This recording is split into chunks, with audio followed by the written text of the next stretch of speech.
So you've decided to take an SDC. Where do you begin?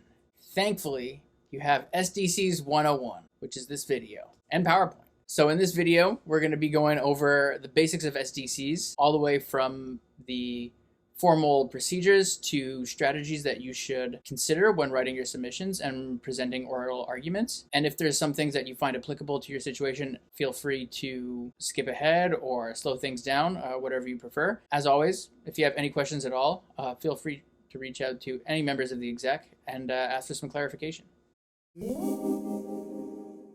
So what's the difference between SDCs and AIOs? Fortunately, if you've taken an AIO, a lot of this process will already be familiar. The main difference is that you're going to be facing a more formal hearing process, but that doesn't change a lot of the basic skills of advocacy that you already have. You can probably expect a longer hearing.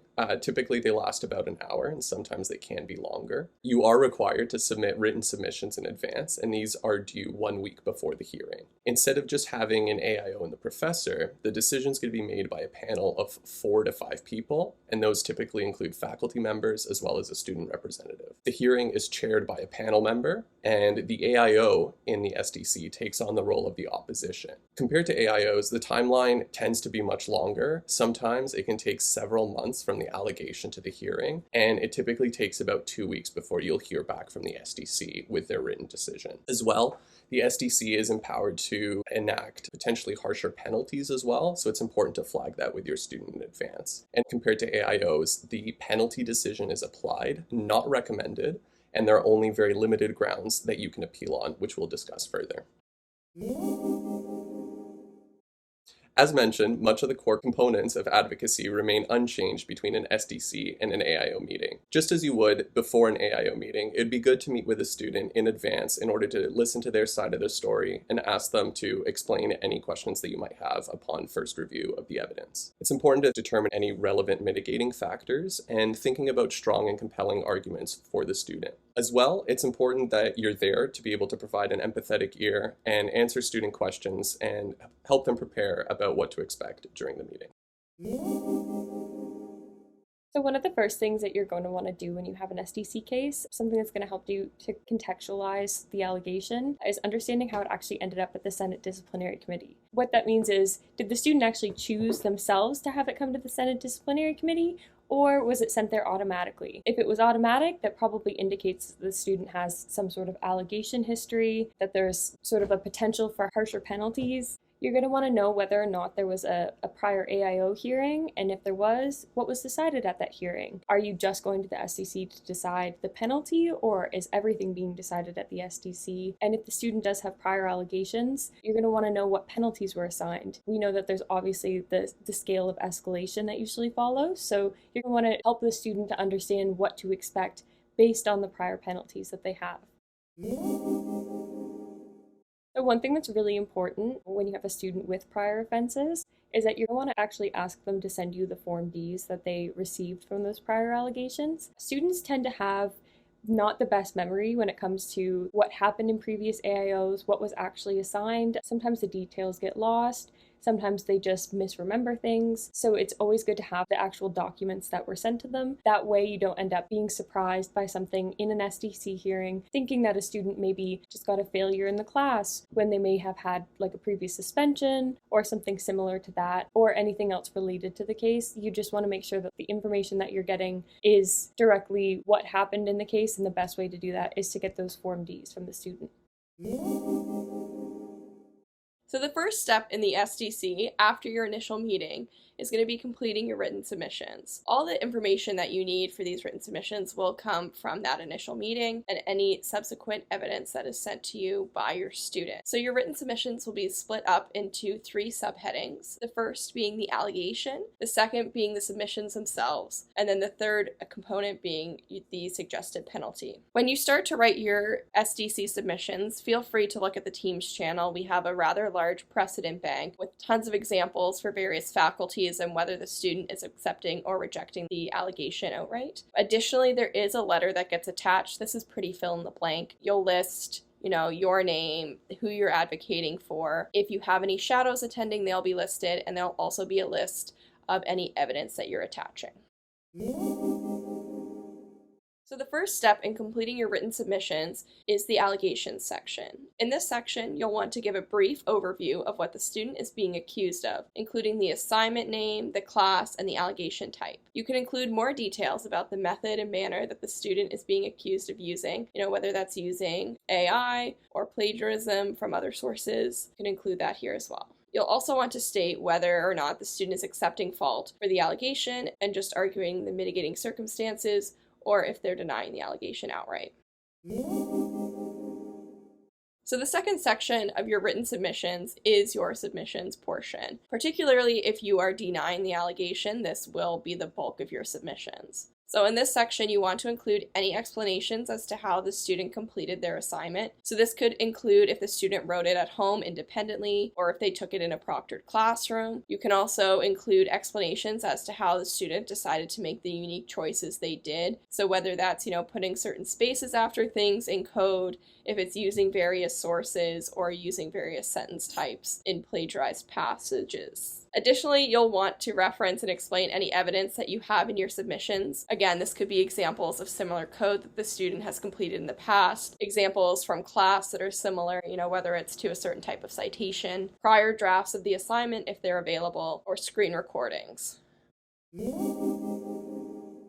The third portion of your written submissions is a suggested penalty section. So in this section, you'll want to clearly outline the penalty you're hoping the panel will implement. You don't need to include explanations as to why you are suggesting that penalty if they've already been stated in the submissions portion, but it is really helpful to discuss any mitigating factors that might be impacting the student. One thing to note is that at the SDC level, suspension and expulsion are on the table, whereas they're not when it comes to AIOs. So oftentimes if the student ends up here or if they have a third offense, this might be one of the outcomes they're looking towards. If your student is uncomfortable suggesting suspension, but you feel that's the most likely option, you can also just suggest that the panel consider applying the least severe penalty. And one thing that's really important to note with your written submissions is you do need to get approval from the student before you send those in. So I personally like to have another meeting with the student after I have a final draft. I like to go line by line through it. Again, the students can be quite stressed out, so I want to make sure that, I'm hearing them. I know for a fact that they're understanding what I've written for them. But then at the end of the day, I do still prioritize having them say in an email and get in writing that it's okay for me to send in those submissions.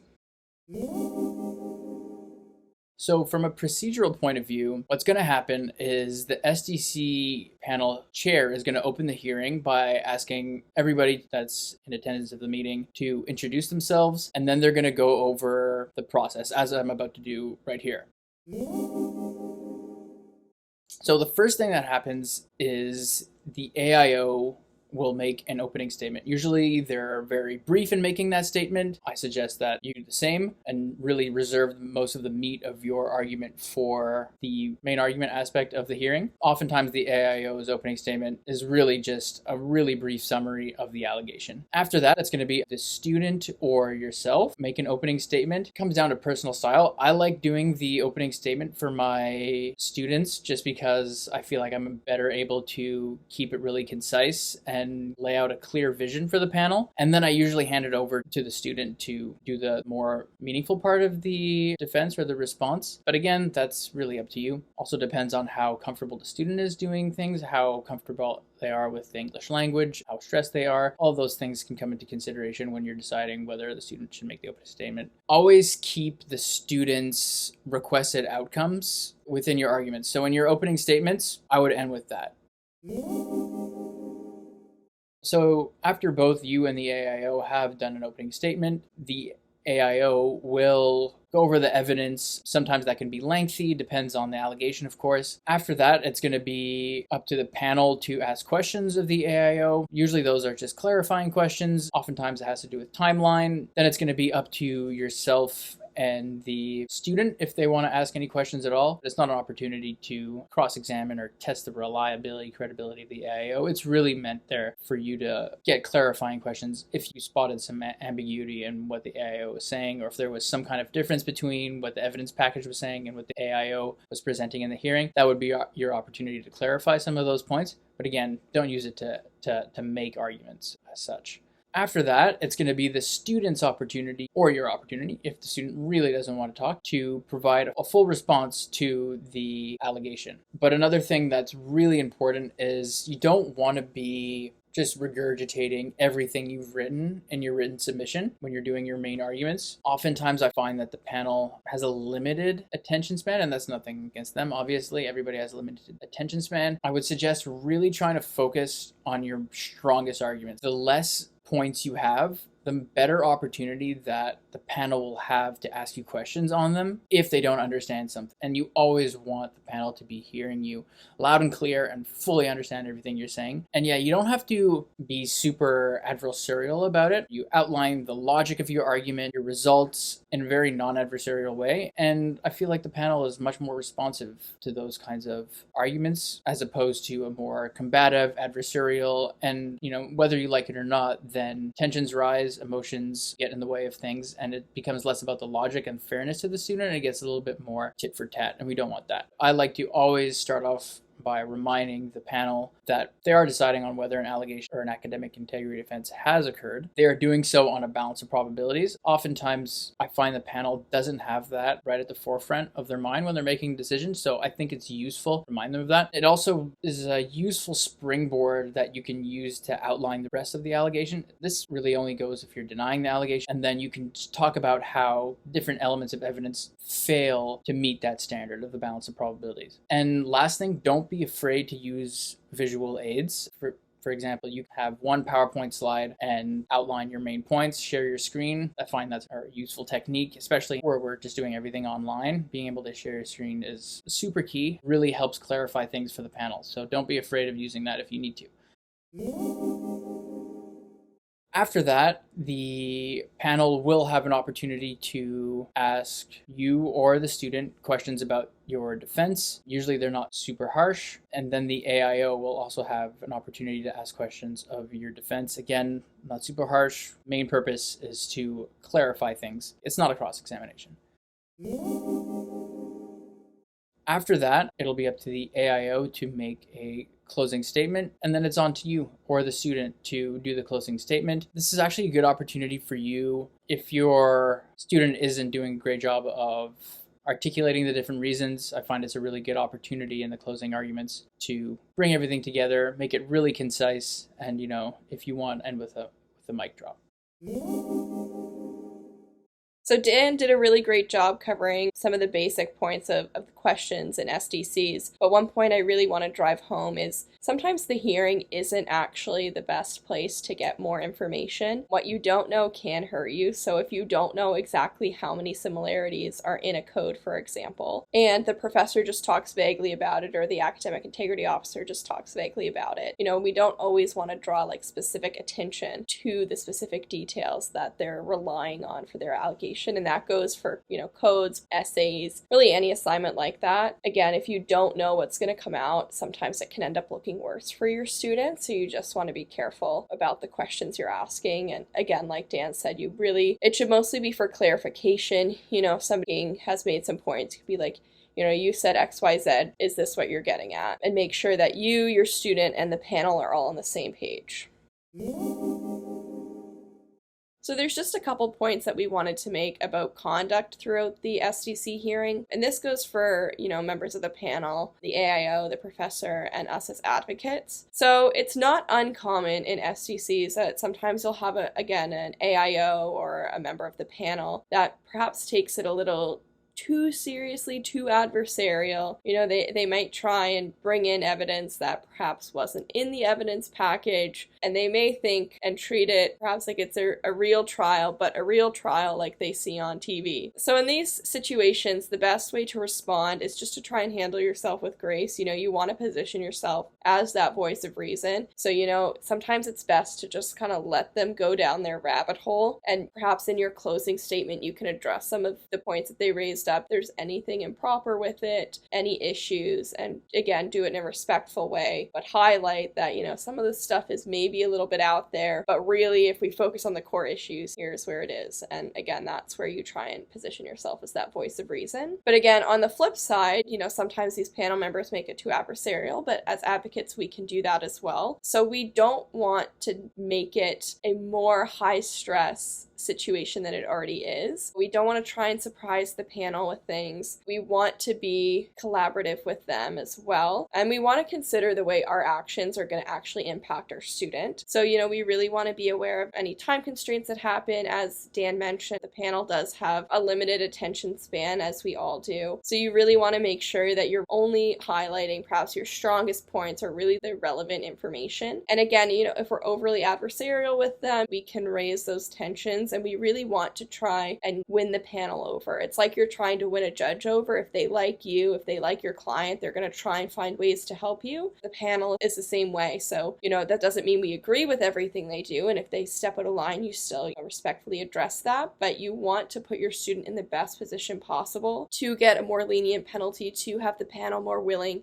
to kind of buy into your arguments. And again, sometimes the best way to do that is, to be a little more collaborative with them, a little less adversarial, depending on the situation.